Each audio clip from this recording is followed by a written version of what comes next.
Okinéa, vers un monde plus inclusif. Épisode 1. L'innovation.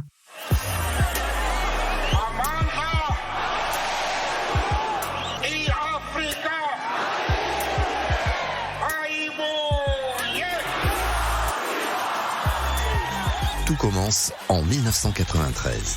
Après 27 ans de détention et 3 ans de liberté retrouvée, Nelson Mandela reçoit le prix Nobel de la paix. Au même moment, à Villeurbanne, juste à côté de Lyon, Gilles et Valérie Rochon se lancent dans une nouvelle aventure. Ils donnent naissance à un ambitieux projet humaniste, des feux sonores radiocommandés. Gilles connaît bien le monde du handicap. Il s'est longtemps investi dans un centre d'aide par le travail. Lors de cette expérience, Gilles a partagé les difficultés quotidiennes rencontrées par les personnes aveugles ou malvoyantes et avec Valérie, son épouse. Ils ont décidé de créer un outil d'aide à la mobilité qui plus tard deviendra l'accessibilité, puis l'inclusion. Les mots changeront, mais l'ambition est déjà là, solidement ancrée au cœur du projet. Mon projet, il était extrêmement ambitieux. Il était en fait d'inventer des produits qui aideraient les personnes handicapées et un peu plus tard, d'embaucher des personnes différentes et puis de développer une activité un petit peu différente des activités traditionnelles. Gilles se décrit comme un ingénieur du bon sens et le couple se lance dans la grande aventure de l'accessibilité. Une notion que Valérie connaît bien. Pour moi, c'est en tout cas le droit pour tout le monde de circuler librement, en sécurité et d'avoir accès aux mêmes infrastructures que l'ensemble des personnes. Ça me paraît évident et essentiel. Les premiers feux sonores sont testés devant la mairie de Villeurbanne, avenue Henri Barbus. Les foules se pressent devant cette innovation, les médias affluent et le public malvoyant est enchanté par ces feux sonores radiocommandés. C'est le début de l'aventure Déo Guidage. C'est vraiment une très très grande fierté parce que ce petit boîtier, il était petit, on pouvait le mettre à peu près partout. Il pouvait répondre quand on lui parlait sur appel d'une télécommande radio ou d'un bouton poussoir. J'ai demandé à un bureau d'études d'en assurer la fabrication. Donc, c'est des gens avec qui je suis resté une dizaine d'années. Donc, Paul Aubertin et Jean-Marc Bruno, qui ont aidé au développement de la machine. Un peu plus tard, dans le quartier de la Croix-Rousse à Lyon, la petite équipe Déo Guidage s'affaire à répondre à la demande grandissante. Martin Rochon, le benjamin de la famille, se souvient des débuts. Je suis né dans cette entreprise, je crois, peut-être dans un coin d'atelier ou... Ma maman est la première voix des feux sonores. Elle les enregistrait et son studio était à la maison juste à côté de ma chambre.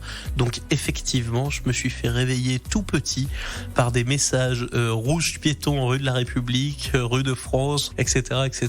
Donc effectivement, j'avais la douce voix de ma mère qui me disait pas d'aller à l'école mais qui me donnait les noms de rue pour me réveiller. La voix de Valérie est bien connue dans la région de Lyon. Rouge piéton. Cette voix guide les personnes malvoyantes à travers la ville et les bâtiments. Le son devient ainsi un véritable outil de signalisation pour orienter et communiquer de l'information. Jour après jour, Valérie enregistre des quantités de messages et ça va durer durant des années. C'est assez amusant en fait, quand on arrive à un feu, de pouvoir le déclencher et d'entendre sa voix qui parle. Je pense que je pourrais être dans le Guinness des records parce que des messages, j'en ai fait vraiment beaucoup. En même temps, j'ai la chance quand même que des rues de la République, par exemple, il y en a à peu près dans toutes les villes. Donc ça, c'était bien. Quand il y avait un message de feu à ce niveau-là, il pouvait être produit. Et là, on n'a pas droit à l'erreur. Quand on dirige quelqu'un vers quelque chose, on ne peut pas se tromper quand il n'y voit pas. Peu à peu, les feux sonores radiocommandés sont déployés partout en France. En 2004, alors que le réseau social Facebook débarque dans la vie de milliers d'utilisateurs, Gilles et Valérie sont en pleine innovation terrain. Ils travaillent à la normalisation des feux sonores pour faciliter leur usage quotidien. L'innovation et le travail ouvrent la voie du succès.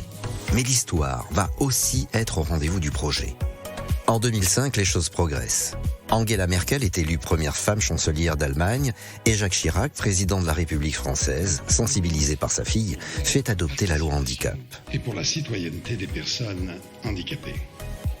L'accessibilité est enfin placée au cœur de la société française. C'est une nouvelle aventure pour Okinéa et Gilles et Valérie y occupent chacun un rôle bien précis. En plus de gérer une entreprise d'une dizaine de personnes, le couple met en avant l'humain. Tout le monde se souvient des éclairs au chocolat de Valérie qui faisaient l'unanimité. De belles rencontres rythment aussi l'aventure des hauts guidages, comme celle de Yasmina Crabière, l'une des premières utilisatrices des feux sonores à Chambéry. Gilles et Valérie sont devenus nos amis. On se quitte plus depuis, on est toujours en lien. Pour nous, ce sont des gens précieux. Moi, j'ai toujours été séduite par la façon dont ils ont proposé les choses. C'était toujours extrêmement respectueux des personnes, plein de bon sens. Ils ont fait ce qu'il fallait faire pour que les gens qui sont leurs contemporains et qui avaient des difficultés que eux n'avaient pas, puissent vivre décemment et en toute autonomie le plus possible grâce à un système qu'ils voulaient efficace. Quand on a une entreprise comme ça, avec autant de qualité, ça mérite qu'on puisse en vivre. Chambéry, avec l'aide de Joseph Coppa, est la première ville à proposer un parcours trajet complet avec des feux sonores. C'est une fierté pour Gilles qui voit EO Guidage comme une œuvre d'art. EO, c'est un peu une œuvre d'art, et que là, c'est vraiment de l'art industriel, c'est un peu comme la Tour Eiffel. D'avoir installé des choses sur les poteaux, je sais pas, il doit y en avoir de 10 000, 15 000, je sais pas combien, et qui rappellent que le handicap existe, ça, c'est ma plus grande fierté. Et ça a été un parcours extraordinairement compliqué. C'est fait, et chaque fois, je me marre. Je peux pas m'empêcher, d'ailleurs, de les faire parler, les feux à Paris, en disant, quand même, c'est un sacré truc.